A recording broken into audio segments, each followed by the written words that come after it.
Hi, it's 𝐀𝐫𝐭 and today design I am inspired of the Birkin bags. We are going to do a green alligator leather nail set using all product from 𝐀𝐫𝐭 shop. Now let's get ready. So there is several steps for this design. First is the background, the nude, the white, the green. Then I'm gonna do this chrome band right here. I have to isolate chrome first. Then I'm gonna put in the leather and that be all. So the first product is ombre rubber base and this shade is called peachy nude. Now, ombre rubber base, besides doing amazing ombre, this gel can be used on natural nail because it's a base coat. It also can be used on acrylic or gels, and what it does, besides the fact that it's bond your nails, it also get rid of any imperfection. It makes the surface all nice and smooth, as you can see here. And I love the natural tone. We're gonna cure this for 60 seconds. And it's HEMA-free, TPO-free too, by the way. So the next step, I'm gonna take out art gel. This is white art gel and emerald green. I'm gonna put it up here so you can see them. And I have two brush, 20mm liners for lines, for long lines and straight line. And then Emboss Brush for coloring. Now, you have to prep your brush first. You cannot just dip your brush in and stroke a few strokes and then draw. That will not work at all for line work, or at least not work that great anyway. So first, I take in my brush with conditioning cleanser right here. It's an oil-based cleanser and it's friendly with gels. It's amazing. So I am putting it in and make sure all the hair bristles were apart. So it's nice and smooth. Same with this embossed brush. Make sure all the hair bristles are spreading out like this. It means that it's not stiff. If you use a stiff brush, you will never be able to draw line work well. And first, I'm gonna load it. So I'm taking this brush. You see all the hair bristle? See how it's apart like this? That's good. Now I'm gonna do that to the gels. I'm gonna roll it side to side so it can completely saturate the brush. So gel, it can move in and out of the brush easier. Then now you can stroke like this. And the reason for the stroking is to make the brush slimmer, so it's not a mess. You do the same with the embossed brush. You roll from side to side, completely saturate and pack the gel into the brush. Then you can stroke it out just to get it in shape. Then you're ready to draw. I'm taking this out. I'm gonna put the palette right here so you can see it. Now, from here, start right here, all the way down. Do you see that? Smooth transition. It's not magic. It's just how you prep your brush. Because I swear a lot of people, when I watching them, when I teach them, I watch them, they literally just take the brush and it dry. They don't wash it or anything. It can be stiff and then they just dip it in and then they do a few strokes and then they draw. And it's absolutely awful for line work. So now I already have a nice smooth line. I can go back here just to finesse some detail right here. Then I am gonna take out the embossed brush. Okay, your client cuticle, let's pretend your client cuticle is right here. You are going to draw around her cuticle to make sure it doesn't touch the skin. After that, you can go crazy. Okay, fill it in first. Don't try to be neat and nice with it. Just fill in the middle first. Now, when you have enough gels, then you can just take your brush and distribute it out. See, near the edge? That's when you can slow down and be careful. In the middle, you don't have to be careful, but near the edge, you have to be careful so it don't go out of line. But you cannot be busy in doing all this while you try to pick up gel after every stroke. So that's why you just fill the middle part first. And then you can distribute it out. And up here, I need to fill a little bit up here. Okay, cure this for 60 seconds. Now, I am going to go ahead and clean both brush and reload.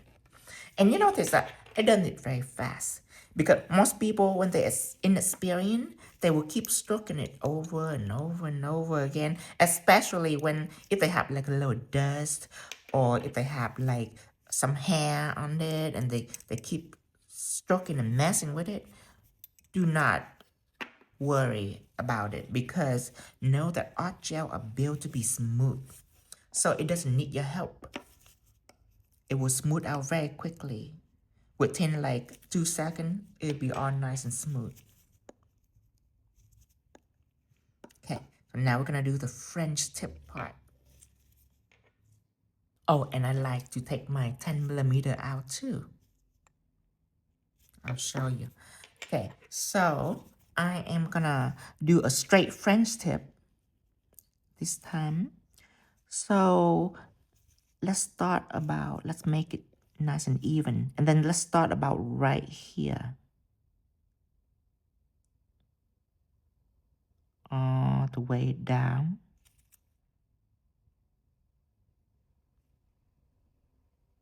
Okay. Now, 10mm. I use it because it's shorter. It's convenient when I do line that are sideways. It helps me control it better.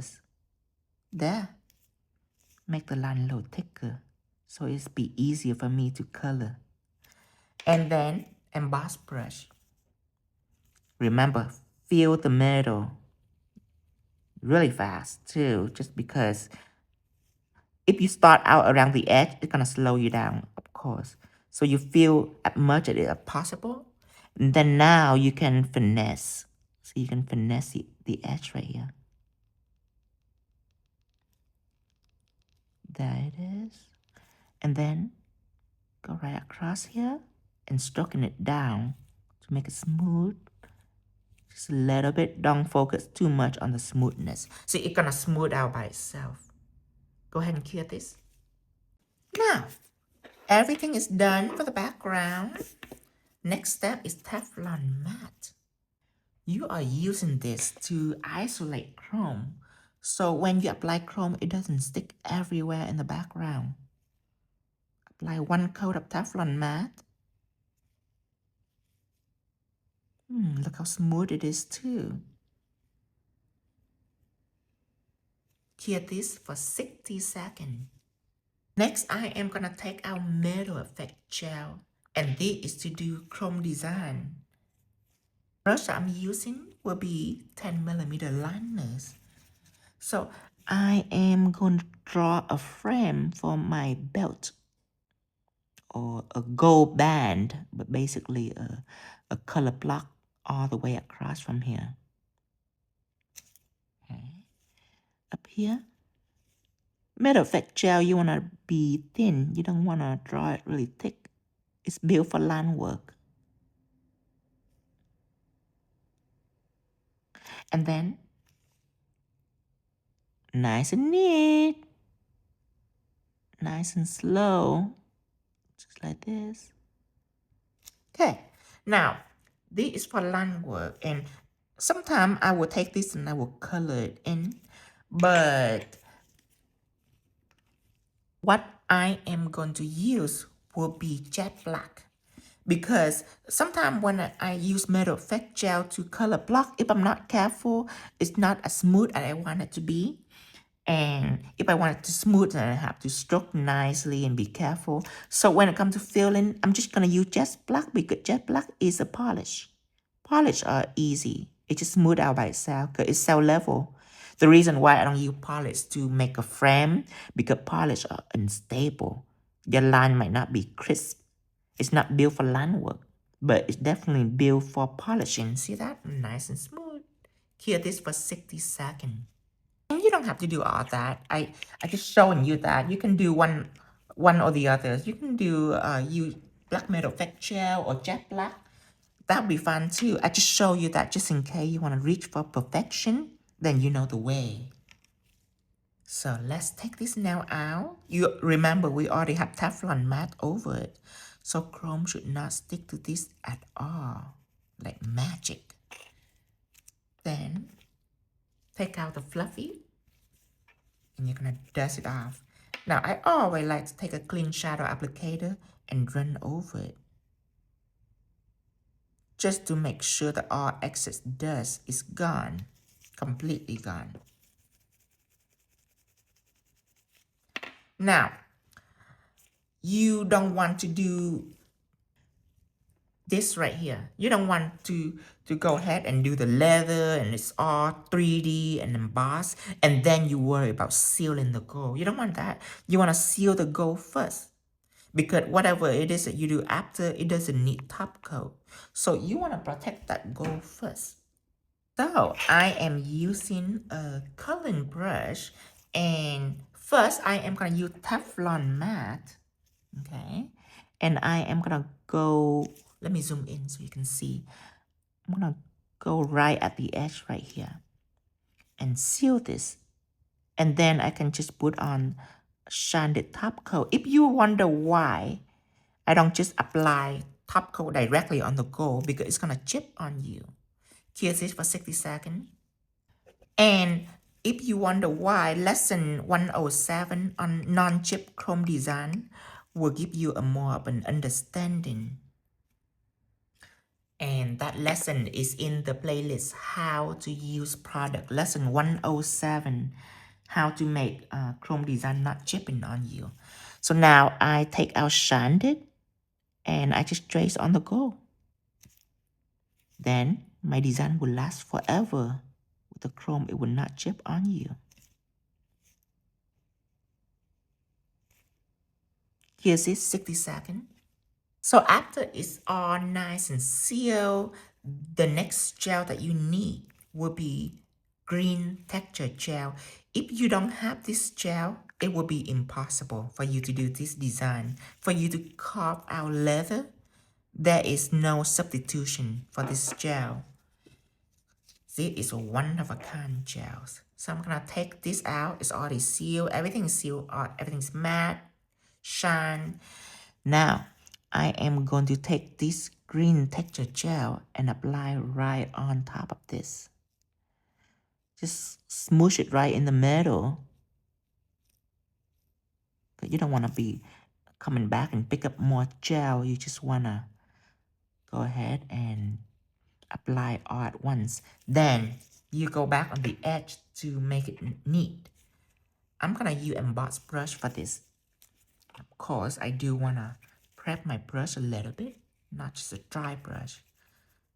Okay, stroke it from side to side, roll it from side to side to saturate the gel in the brush, and then stroke it out. So now your brush is smooth with gel. Gonna come here, and you're gonna pick up some of the gel you already have in the middle and trace the cuticle and the side.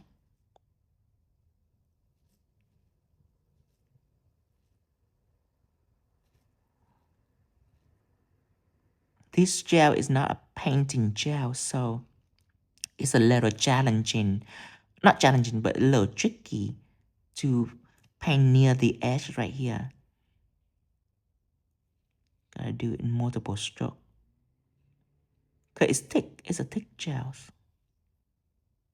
Okay, perfect. Now the edge is perfect.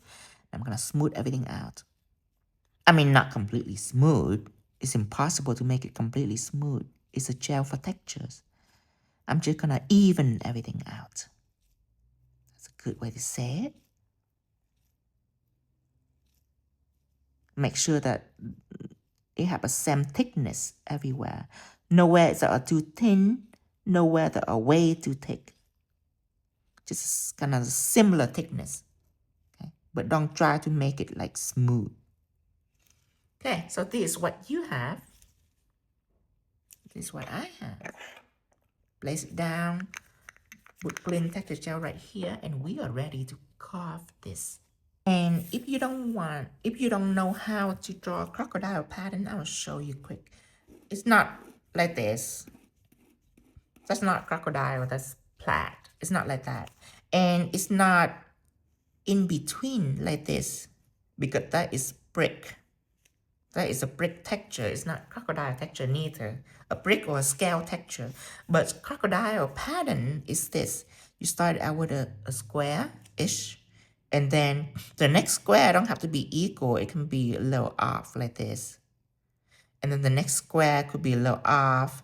So you have the whole row of this. And then you can also go up here. It will be the same, like kind of like this, but uneven. So you draw another square. Okay. And then the next one kind of matches this, but not quite. And then the next one and the next one. And then you keep several rows before you change your dynamic. See, big right here. This must be where the belly of the crocodile is.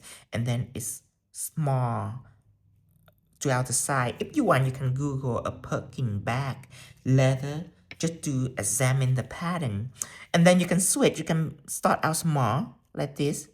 And then this is gonna be a big one. Okay. And again, small, big. So they are not in between like brick.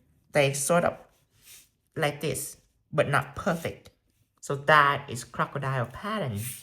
And then I'll show you how to carve before we even start to go deep into the nail. I'm going to show you on this palette right here. So it's kind of thin, but imagine that it's a little thick. So I'm going to carve, right, all the way through. And then this excess gel right here, I am going to wipe it. And normally I will, if I use a brush, then I will wipe it on the palette because the palette doesn't have lint. But this is a solid tool, so you cannot wipe it on the palette. So I'm wiping on a paper towels. And then the next one, going out, again, going down. And if you cannot carve it in one swoop, then you're gonna go back and keep going like this. I'm gonna zoom in so you can see.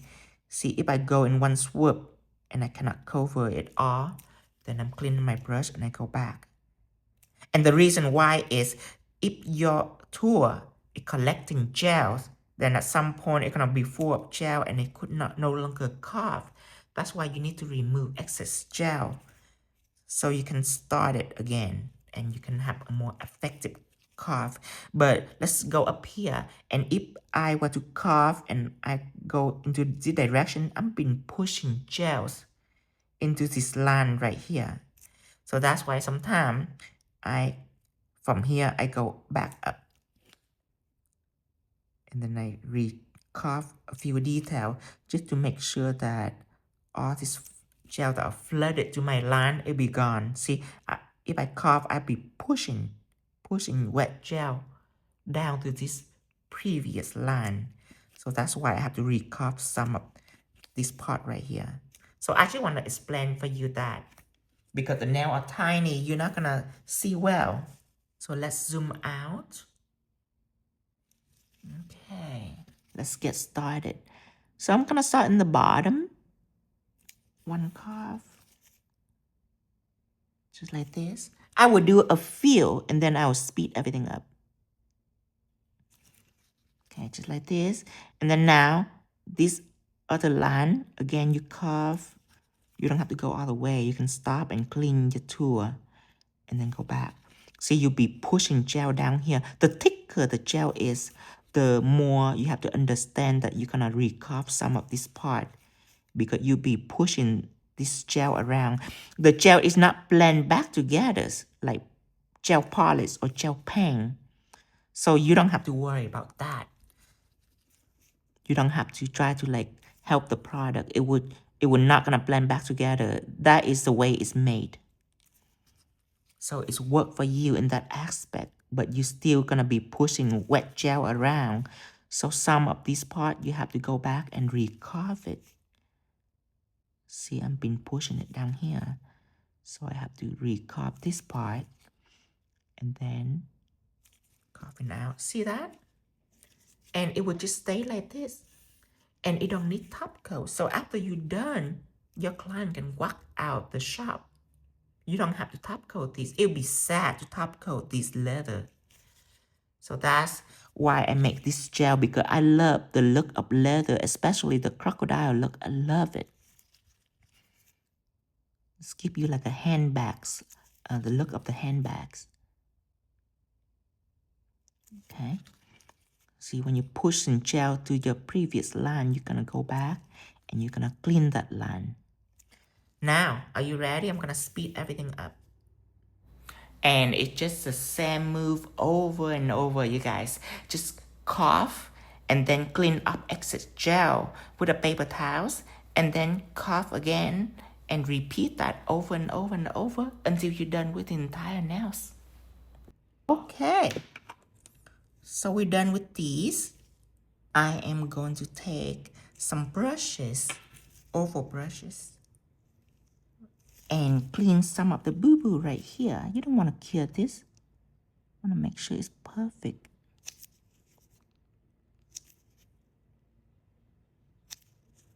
Oh, a little bit down here. I don't know if you can see it. Let me zoom in.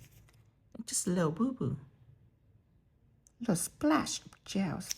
And you want to make sure the size on nice and neat. See the size? Look, it can be a little rugged. Just make sure that it's neat before you cure. Isn't that amazing though? Look at this leather effect right here. Let me zoom in so you can see. See that? No other gel can do this. They will try to blend back together already. But this gel, it just stays still for you. Cures for 60 seconds. And on 𝐻𝐻𝐿 shop, you scroll down to 3D art right here. When you click in it and scroll all the way down to texture gel, then you find all kind of texture gel here. Remember that it's not a builder gel. If you apply way too thick that it couldn't cure properly, then what you want to do is you want to mix a little bit of clear texture gel with it to make it sort of semi-transparent, and it will cure solidly. Just depend on the colors.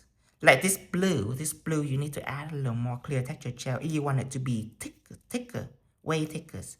So this is where the green texture gel is. Look how beautiful it is too. So I show you the carving right here and then the emboss. You can emboss it. And after it's cured for 60 seconds, it's done. No top coat is needed.